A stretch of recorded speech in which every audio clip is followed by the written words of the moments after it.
Just when And we're many off. owners hope that this whole issue with the appeals board might finally be resolved, the legal battle has now entered a new phase. The Minister of Police has now indicated that he intends opposing GOZA's application regarding his firearms appeal board. So, what exactly happened in court this week? What does it mean for firearm owners with appeals stuck in limbo? Where does this case go from here? Paul Oxley from GOSA joins me to break down the latest developments. Paul, good Okay. morning. Hi, everyone. Hello, viewers. Yeah, You? it's getting more interesting. This was a technical matter.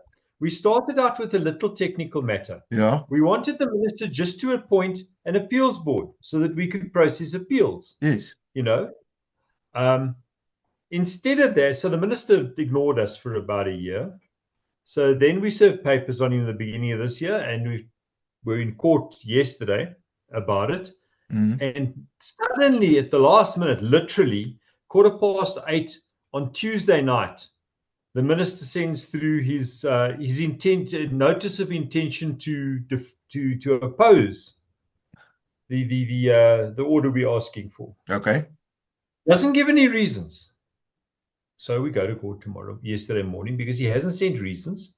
He hasn't done it in the proper form. He's supposed to send an affidavit. He's supposed to tell us what his basis of his argument is. He doesn't want to tell us that.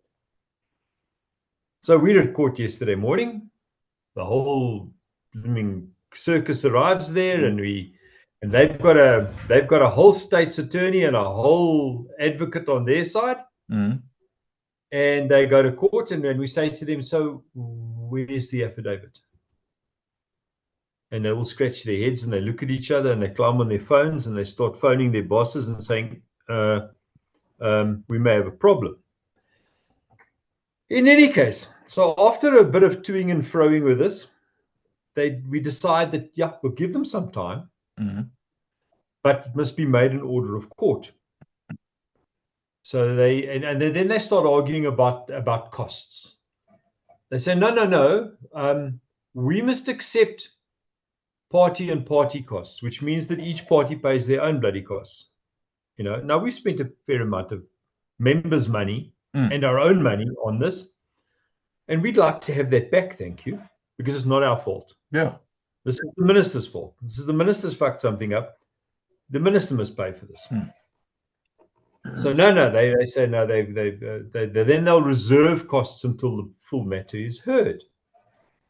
So now reserved costs on the opposed roll is a whole different calculation to costs on the unopposed roll. Mm. Costs on the unopposed roll are like cheap. Costs on the opposed roll is a magnitude, an order of magnitude bigger to start with. And now we can start pulling in things like council fees, senior council fees, and stuff like that. So we can literally blow the top off this thing. And it's all because of a simple little thing like appointing a bloody appeals board the way you should have in the first place, you idiot. I don't understand why they are fighting this so hard. Is it part of the bigger plan of this whole move of disarming the civilian populace? Do you think Oh, this fits in with that? Because it makes no no, sense. this is incompetence and arrogance, and they're the state, they'll do what they like. He's the minister, he'll do whatever he likes, and we must just suck it up. So there's another element to this as well. The second of our prayers, we had two prayers that we went to court with. We said the minister must appoint the appeals board. Mm, And the second prayer, I think this is the sticking point, because we said if now or in the future the minister doesn't appoint an appeals board, then we want the right. The court must now tell us we have the right to skip the internal process, the internal remedy. We can go right over the appeals board and go directly to a judicial review. And maybe this is causing him pause because the moment they so they tell us we hear through the grapevine that 2 weeks ago the minister did appoint an appeals board. Okay. You mentioned My that the question previous is, time, yes. my question is, why didn't they present that to the court yesterday? Yes. If they had presented that to the court yesterday, the court would have discharged our papers, would have said, well, the case is moot now because the relief you were asking for has already been granted. Why didn't they? Leon, fry yourself. Well, clearly there isn't an appeals board. Why else? It hasn't been Makes properly constituted. The minister's phoned up the ex-chair of the appeal board and said, hey, Sissy, will you just come and just write a couple of letters for me, please? So there isn't an appeals board. We are convinced there's no appeals board. But the day before that, the 9th of June, we got a letter from the appeals board. One of our applicants in this matter refusing him and saying, no, you were robbed of your firearms once before, so therefore you're not a fit and proper person. He was robbed at gunpoint, forced to open his safe. So now every single policeman that gets his gun taken off him, or every single security guard must now never again be allowed to have a firearm. Because you're a victim of crime, we're going to punish you for that. That's essentially exactly what it comes down to. In any case, but this is dated the day before we go to court. So we were in court on the 10th. This is dated the 9th. And it's signed by chairman of the appeals board. And it's a squiggle that we can't make out the signature. And there's no name on the letter. So our speculation is, after scratching our heads about this for a long time, is that the minister hasn't actually appointed an appeals board. To properly appoint the appeals board, you've got to ask for nominees to the appeals board. You've got to vet them. You've then got to put them in place, and you've got to swear them in. Yeah, there's a process. None of that has happened. So we think that CFR is committing a fraud. We think that CFR has invented an appeals board chairman, or has used the old appeals board chairman, who's now the same lady that drafted half of the bloody the new Firearms Control Amendment Bill along with Dawn Bell. Okay. So we think that they're pulling a con job. The CFR is pulling a con job. So that's Mamutete and Sikakani and all of those nice people, that they're pulling a con job, and the minister is now covering for them. So out of something which was a very small thing, just appoint an appeals board, a small technical matter. We could end up having the minister fired, having the head of CFR fired, and having the head of Flash fired, because they're all collaborating in this conspiracy. This whole thing is completely fruitcake to me, because I mean, it isn't supposed to be an issue to begin with. It's a legal and judicial process that the minister was supposed to follow. He didn't, and somehow, now that it's come to this point, he still seems to be refusing to. Now they want to fight you on it if you want to get them to do. Nothing of this makes sense. I mean, at the end of the day, it's going to cost the taxpayer of the country more money again. And where does it leave firearm owners? Firearm owners are still in limbo, because what do you do now? If I have to have an appeal process now, there's nothing. Where do do I restart the whole process and hope for a better result? What? Because we're stuck. So nobody wins.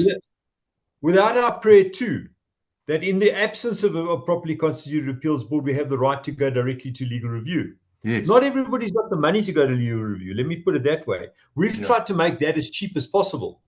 What we're doing, what GOSI is doing, is we're taking out of general member funds, and we're matching every donation that people send into the legal fund, so that we can get the money to pay for this legal action, because people can't afford to take legal action on their own account. So we're trying as best we can to get them into court so they can make their good cases to the judicial authorities, and we can hopefully get a resolution. In any case, the this what we're doing now is if when we get our costs, which are going to be on the probably on the reserve basis, which is punitive costs. Mm-hmm. So we can now, as I said, we by an order of magnitude, we can increase our ask. If we get that money goes straight back into our legal fund, so we can take on the next case and the next case and the next case. So hopefully the guys, we can say to our members, listen, if you want to take this forward, just put your name down as a plaintiff and as an applicant, and we'll pay the costs. We'll pay the court costs because we're so confident of getting the money back eventually. So yeah, that's our whole game plan right there. So where are we standing with this whole case as we speak? What's happening now? What's new? What's coming? There's What have they a signed said? agreement. Yeah. There's a signed agreement which yesterday was made an order of court. Mm-hmm.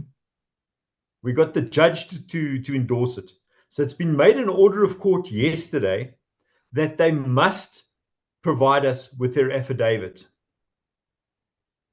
And we think 24 hours is perfectly adequate for them to come up with an affidavit. Don't you? Yeah. Yes. I mean, they must have their reasons. All they have to do is write them down. But we know they can't.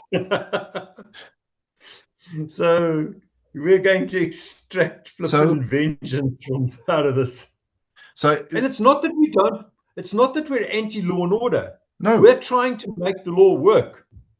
It's there. The law is there. Yeah. Everybody should just follow it. Yeah. Okay, two scenarios. If they do produce their affidavit in the next 24 hours, what then? And if they don't produce the affidavit, what then? Well, if they don't produce the affidavit, we're back in the unopposed court, mm-hmm. which we can do like tomorrow or Monday morning. Okay. Because if there's no affidavit, they have no defense. If they have no defense, they can't oppose.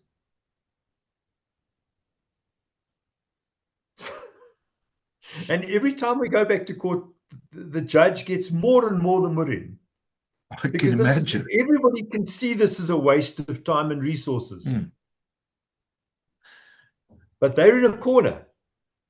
They're in a very, very sticky corner at the moment because what do? If you've committed, you don't want to say to the judge, the minister doesn't want to say to the judge, there's an appeals board in place, because that would be perjury. And people go to jail for perjury. So he doesn't want to admit it, so he just faffs around and pretends that he doesn't quite understand what's going on. And, you know, a whole national prosecuting authority or a whole state's attorney's office is going, we're not quite sure. Let me speak to my boss. How long can they draw this game out? Well, they can't, because the clock is in our hands. Mm-hmm. So when they signed the order yesterday, we didn't put a time limit on it. Okay. So as I said, 24 hours seems to be perfectly adequate to me. So tomorrow we re-enroll the matter on the unopposed roll. So it'll be back in court next week. And then what? It's just, you know, Paul, it's just heartbreaking that you have to jump through these kind of hoops to just get the minister and his office to do the job they are legally supposed to do. Yeah. That they were appointed to do and that we pay them to do. It's mind-boggling. And it's Thursday and it's only 10:15, so it's too early in the day and too early in the week to start day drinking. Anyway, fine. So the interesting thread that runs through all of this, I was on Morning Live a couple of hours ago. Yeah. And I was saying, you know, the interesting thread that runs through all of this is police incompetence. You know, we were talking about the Cleveland attack by the Zama Zamas and the 12 people that were shot dead and the 10 people that were wounded there. And they're going on, and Gun Free South Africa was on with me, and they're going on about, oh, illegal guns and illegal guns and illegal guns. I said, but these are flipping PKMs and Dushkas that the guys are using. This is not light weaponry. This is not something they pinched from a bloody out the No. back of a police station. This is stuff that they've military weapons they brought across the border from Lesotho. Anyway, so I said, but there's a golden thread that runs through this. The settlement, the jumper settlement, that the informal settlement that was attacked, is 5 minutes from Cleveland police station. The guys attacked and shot for an hour. There was automatic weapons fire for an hour. Was there a police response? Nothing. No, there wasn't. So, you know, I listened to the Gauteng provincial commissioner talking yesterday. Oh no, you can't put this down to a failure of policing, he says. Sorry? Of course it's a freaking failure of policing, you idiot. Yes, that maak How my can you be, you're 5 minutes away, you didn't send out, the constables could have strolled down the road with their R5s. But did they know? They all sat shivering in their blooming station, waiting for the civilians to take the brunt of the attack. You know, the whole problem, every time we see this happening, everything that happens is a failure of policing. They have failed to do their duty. The Minister of Police has failed to do his duty. The CFR fails to do their duty. It's police failure from start to finish. Where are we left? I mean, On our own. the whole thing really paints a very bleak picture, once again, about government accountability and, you know, the rights of lawful firearm owners. So, to end this conversation, what can firearm owners do while this circus, for lack of a better word, is ongoing? Get strapped. Invest in more ammo. Invest in precious metals. Because this is not going to get better. They can't fix this. They've broken it to the degree that it cannot be fixed. The only way we're going to survive is if we look after ourselves, which I think is exactly where we cross paths. Paul, thank you for joining us for this very important and very frustrating update. Maybe we'll have another one next week. But at the same time, please keep up the good work. You guys are in the trenches. Thank you for that. So as this case unfolds, we will keep bringing you the latest developments and explaining what they mean for lawful firearm owners across South Africa. Stay informed, stay engaged. We'll see you on the next episode. And as always, if you like this, please click the like button. Please subscribe to the channel and smash the bell icon so you can get notifications for new videos coming out. And as always, if you're interested in any of the training on offer, there is a link in the description below. Check it out. It's starting to become more important than ever. We look forward to seeing you on a range one of these days. Paul, thank you so much. All the best. Yeah, my friend. Go well.